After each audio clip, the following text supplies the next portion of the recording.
everyone! Today I would like to teach you how to make Turkish Delight. Real, very nice Turkish Delight. You might think it's really hard to do. I know all over the world it's really expensive. And anyone who comes to Istanbul, one of the things that they take back is Turkish Delight. I think you should also take Turkish tea. It's very nice. Now the Bayram is coming. In Bayrams, we always go to our relatives, loved ones, elder ones' houses. And the first thing that is done is either give a lokum or a chocolate. Lokum, Turkish Delight, is one of the best traditions. And because Bayram is coming, I wanted it to be a way to celebrate it with you. Probably in around 40 minutes, we're gonna prepare the Turkish Delight. If you're ready, we can start. It's actually quite easy. And I have to tell you, okay, it has a bit of sugar. I put a liter of water, a kilo of sugar, which is about 4.5 cups. To melt it, first I put it on the heat. The pot I use is a copper one. Inside is steel. Why do I use a copper one? Because the heat goes up easily and it goes down really fast. If it's a thick bottom pot, then when I turn it off, it will keep on heating up. But I don't like that. The sugar doesn't like that as well. First, on high heat, melt the sugar. As you can see, it looks like rakı uzo because the sugar hasn't melted yet, but it's gonna be see-through very soon. As it's boiling, here I have 200 grams of starch. It could be cornstarch, it could be rice starch, it could be wheat. This one is together with wheat. And to that, I'm going to add 200 milliliters of water. When I whisk it, the starch is going to melt and going to be iron-like. We melt it together with water so that it doesn't curdle and clump. Okay, it's ready like this. Meanwhile, while I'm waiting for it to bubble up, I want to show you an old magazine. Jamie, they were also publishing in Turkey, and I used to write in it. And this is me younger, probably 10 years or something, or a little less than 10 years. Yes. Okay, how to make plain lokum, and then how you can make different kind of things like a fortune cookie. Open the lokum with a bit of dough, make it thin and put something, a note, and make it like a fortune cookie. Or make a hot peppery lokum and wrap it around the steak and it becomes a Michelin star restaurant recipe. Or make a mosaic cake like this. Or melt it in tangerine water and make a sorbet. Amazing. Lots of other things that you can make with lokum.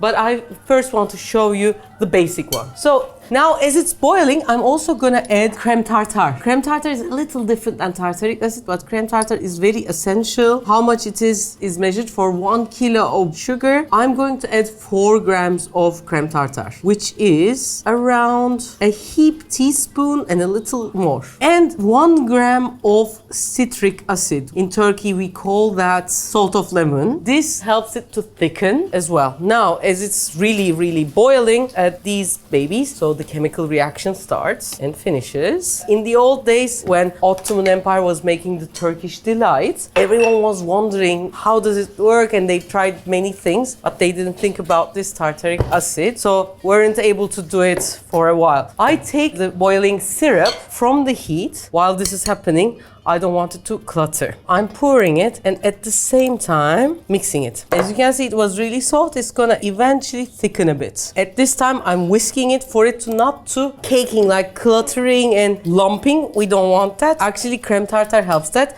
It's an anti-caking agent. It's actually antibacterial. It increases the life expectancy of the Turkish Delight. Also, together with starch, stabilizer and thickener. Immediately, the starch and water changed its shape. But still, this is very watery. So I'm going to put this on the heat, but not the biggest one, a little smaller one, the medium size and medium heat, and change my whisk and always mix it the same side. Don't forget the sides. If you have that burning sound, it's not good. So in medium heat, I'm going to turn it and turn it. Make sure the bottom doesn't stick, but always to the same side. It starts to look like Turkish Delight, but it's rather soft and smooth. As you can see, it's with little triangles, it's dropping in little lumps. As it's going to go thicker, the falling is going to change, the thickness is going to change, and I'm going to have 3 tests that will show whether this is ready. 3 rules. How do we understand that it is done? If it falls like a big lump, round lump and heavy one, then it's done. If it falls slowly and smoothly, it's not done yet. Secondly, we'll put it like this and we put a bit of sugar on top. The sugar stays on top like this. It doesn't melt. So it means that it is already ready. Third, we take a piece of the delight and we put it in the water. And if it stays as the same shape as it goes cold and doesn't melt, in this case it doesn't, it means that our delight is ready to be packed. Finally, before it goes away, if you want the delight to be, for example, with pistachios, we put pistachios. If you want it to be, let's say, with a bit of mastic, before it goes thick, you put a bit of mastic and it gets that mastic flavor. If you want it to be rosy, you can put some rose water together with rose. Today I want to make a plain pistachioed traditional Turkish delight. So this is almost ready. Da-da-da-dam.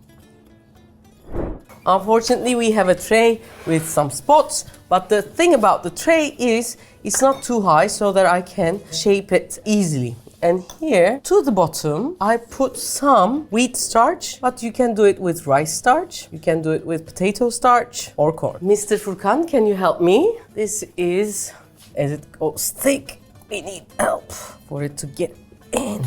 Yes. And to shape this, I'm going to wet my hand. Normally, the Turkish Delight makers would go crazy when I said, don't put water on, but this is the easiest way to shape it. So, not with too much water. I wet my hand and let it get the shape of the tray.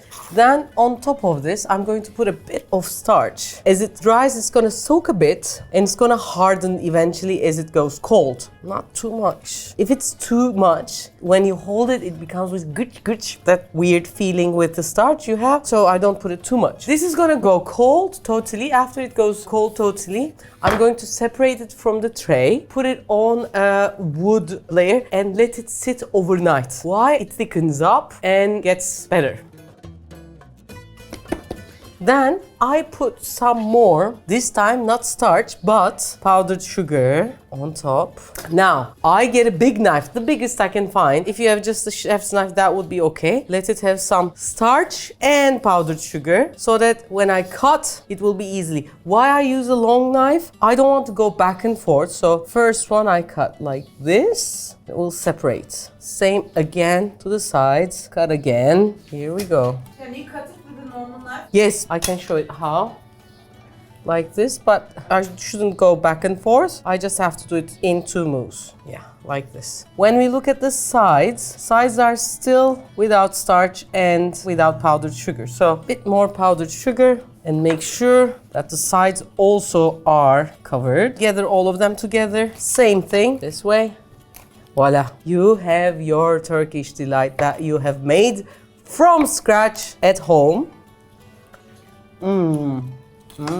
Some of the Turkish delight that we would find would be very chewy, but originally these ones are a bit softer. The thing about it is the original name, Lokum, means it goes through your throat easily. So this really does that.